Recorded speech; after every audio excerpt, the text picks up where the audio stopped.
Laporan aksi perubahan dengan judul Sistem Informasi Lahan Komoditi Perkebunan atas nama admin Steffi Munding, SBMSI, NDH 02, peserta pelatihan kepemimpinan administrator Angkatan Pertama, Badan Pengembangan Sumber Daya Manusia Daerah Provinsi Sulawesi Utara tahun 2021. Pendahuluan. Latar belakang dari pembuatan sistem informasi lahan ini adalah yang A. Kebutuhan data geospasial dalam pembangunan perkebunan. B. Kebutuhan data spasial dalam RT/RW dan RDTR. C. Kebijakan satu peta KSP secara nasional serta mengimplementasikan Peraturan Pemerintah Republik Indonesia Nomor 15 Tahun 2010 tentang penyelenggaraan penataan ruang lahan perkebunan merupakan bagian dari kawasan budidaya yang aktivitasnya memerlukan ruang. Analisis masalah.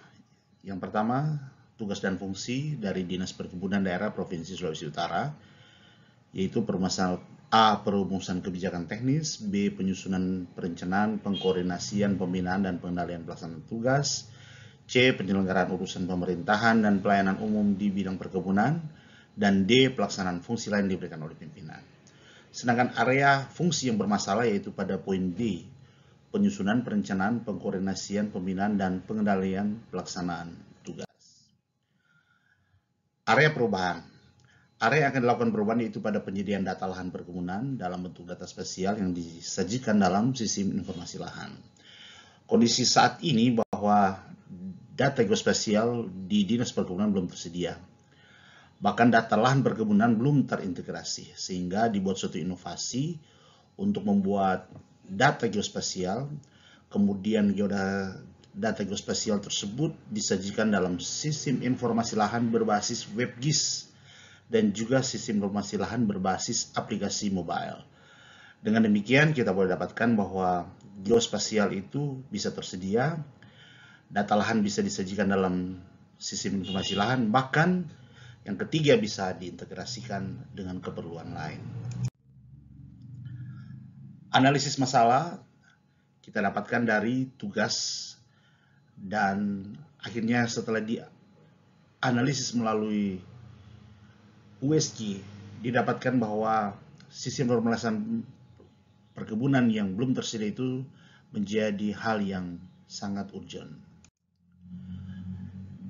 Pohon masalah, kita lihat bahwa data luas lahan seperti komoditi perkebunan masih dalam bentuk tabular dan mengakibatkan terjadi missing data tidak dapat digunakan oleh RT/RW dan RDTR. Kemudian data lahan komoditi perkebunan tidak akurat dan akibatnya juga tidak dapat berkolaborasi dengan sistem digital.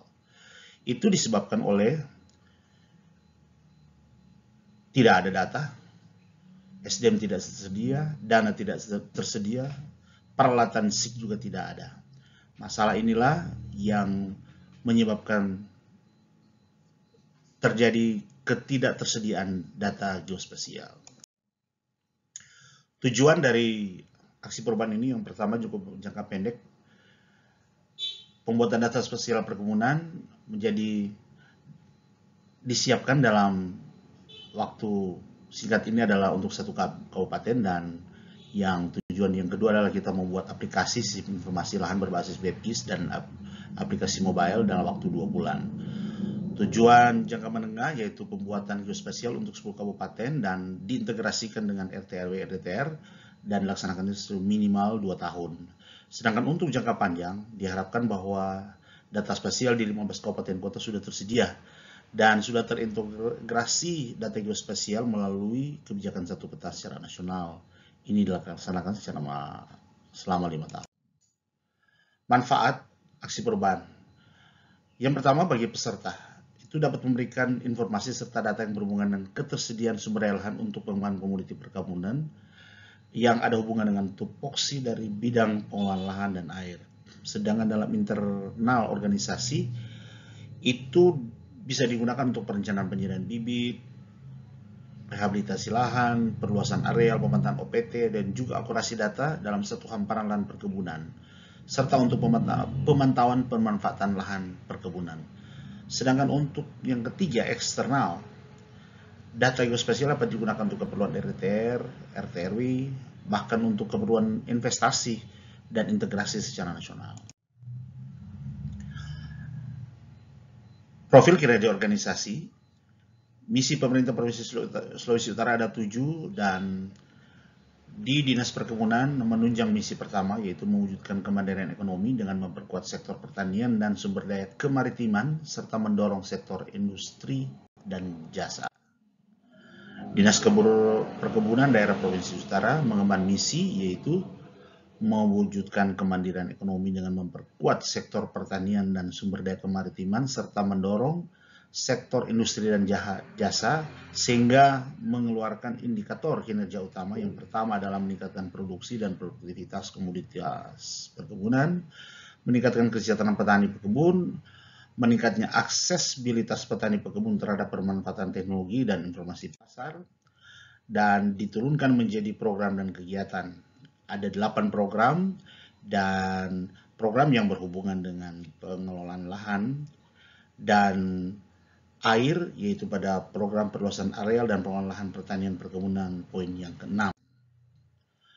Berdasarkan tugas dan fungsi dari bidang pengelolaan lahan dan air, maka dibuatlah capaian indikator kinerja program, yaitu data lahan perkebunan saat ini masih dalam bentuk tabular, kita akan ubah menjadi digital. Masih terdapat perbedaan data lahan perkebunan ditetapkan oleh BPS dengan RT/RW di Provinsi Sulawesi Utara. Ini capaian kinerja di tahun 2020, dan yang pada umumnya capaian ini sudah mencapai nilai yang positif, dan yang paling penting adalah meningkatnya NTP perkebunan, yaitu dari 92 dicapai menjadi 95. Terobosan inovasi, rencana aksi perubahan, yaitu pertama, kita akan membuat data geospasial. Kemudian kedua, sistem informasi lahan berbasis WebGIS dan sistem informasi lahan berbasis aplikasi mobile. Milestone dan tahapan kegiatan, yaitu yang pertama, akan dibuat tim efektif, dilakukan rapat, pembuatan dan pengumpulan data di lapangan, pembuatan aplikasi WebGIS, aplikasi mobile, dan kita lakukan finalisasi. Ada 2 pekerjaan penting, yaitu pembuatan dan pengumpulan data serta pembuatan WebGIS. Tahapan kegiatan dalam jangka pendek ini, terbangun aplikasi sistem informasi lahan berbasis WebGIS dan juga berbasis mobile apps, serta sudah terdapat 1 komoditi dan 1 kabupaten kota. Sedangkan untuk jangka panjang, jangka menengah, data geospasial ini untuk 10 kabupaten kota sudah terintegrasi dengan RT/RW dan RTTR. Jangka panjang untuk 15 kabupaten kota. Sumber daya dan pemeta dan pemanfaatannya, ya mentor Ibu Yeti Roring SP sebagai Kepala Dinas, Coach Bapak Insinyur Juhardi Joro MSI. Kemudian ada tim efektif yang terdiri dari tim kerja aplikasi, baik untuk informasi berbasis mobile apps, tim kerja untuk SIG, tim kerja untuk aplikasi sistem informasi lahan berbasis WebGIS, dan tim kerja pengumpulan data. Setelah diidentifikasi dari jejaring, ada stakeholder eksternal dan internal. Dan stakeholder internal yaitu terdiri dari kepala bidang, juga para kepala bidang yang ada di Dinas Perkebunan. Sedangkan untuk stakeholder eksternal, ada Kabid Tata Ruang Dinas PUPR, Kabid Sarana Prasarana untuk Bapeda, Kabid Survei dan Pemetaan di BPN, dan juga programmer. Itu adalah stakeholder eksternal. Sedangkan analisis jejaring, kita lihat bahwa di bagian promotor ada kepala dinas, sedangkan di bagian defender umumnya adalah semua stakeholder yang ada di Dinas Perkebunan ditambah dengan programmer. Sedangkan latens itu adalah Kabid Tata Ruang Dinas PUPR dan Kabid Sarana Prasarana Bapeda Sulut. Sedangkan apatetik adalah Kabis Survei dan Pertanian ada di Kanwil BPN.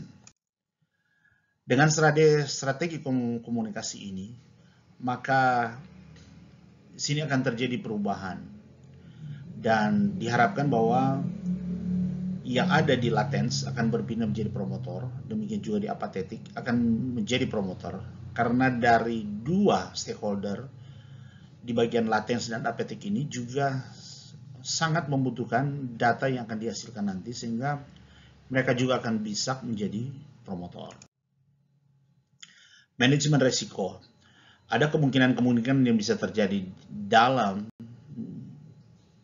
pelaksanaan sistem informasi lahan ini. Yang pertama, yang belum ada adalah panduan pengumpulan data spasial. Teknik pengolahan data juga belum tersusun dengan baik. Desainer juga tidak ada dalam instansi. Kemudian desainer mobile apps juga tidak ada dalam instansi. Peralatan komputer khususnya untuk GIS juga belum memadai. Peralatan pengumpulan data di lapangan juga belum memadai karena kita butuh drone, GPS, dan sebagainya. Dan data belum tersedia di DPA. Dalam proses, kita lihat bahwa deskripsi dari proses kepemimpinan, pertama membangun integritas. Dalam menumbuhkan integritas di dalam pelaksanaan ini, yang pertama kita membuat rapat tim efektif, kemudian pembagian tugas.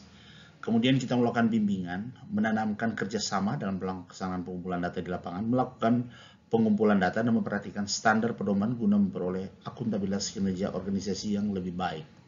Di sini perlu sekali ada integritas dan akuntabilitas agar supaya data yang dihasilkan data yang sangat akurat.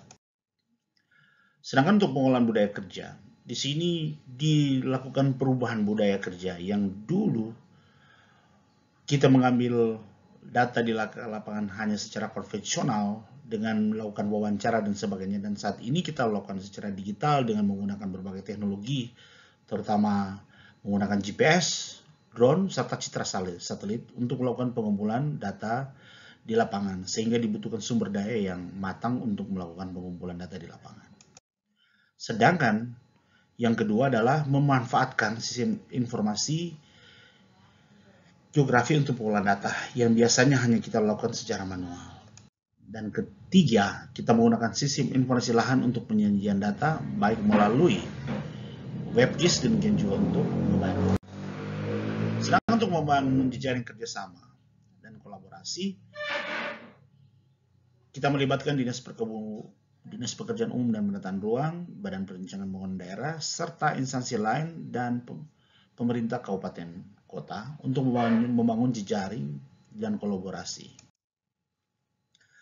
Sistem informasi ini kita lihat bahwa ada database yang bisa dikolaborasikan dengan instansi lain seperti Bapeda dan Dinas PUPR. Bahkan database ini juga untuk keperluan tata ruang, RDTR, kebijakan satu peta, bahkan dikolaborasikan dengan instansi lain dan pemerintah yang ada di kabupaten kota. Dan secara internal kita menggunakan data WebGIS. Deskripsi hasil kepemimpinan kita telah capai. Pertama, untuk pembuatan tim efektif sudah terada SK tim efektif, rapat tim efektif ada notulen, pembuatan data spasial juga kita lakukan di lapangan, pembuatan aplikasi dan finalisasi. Manfaat aksi perubahan dari pembuatan sistem informasi lahan ini adalah perencanaan dan pelaksanaan rehabilitasi komoditi perkebunan, peremajaan komoditi perkebunan, dapat memantau daerah serangan hama penyakit tanaman perkebunan, perencanaan pembangunan pelaksanaan irigasi, perencanaan pembangunan konservasi lahan, perencanaan pembangunan pelaksanaan perkebunan, serta delineasi lahan.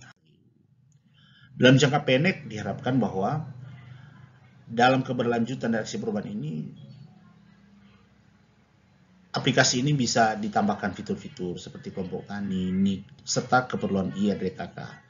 Bisa diintegrasikan dengan website Dinas Perkebunan dan dihosting ke www.sulut.prof.go.id, serta penambahan data spasial. Jangka menengah, penambahan data spasial untuk 7 kabupaten kota bisa dilakukan, bahkan data spasial ini untuk semua komoditi dapat dilakukan.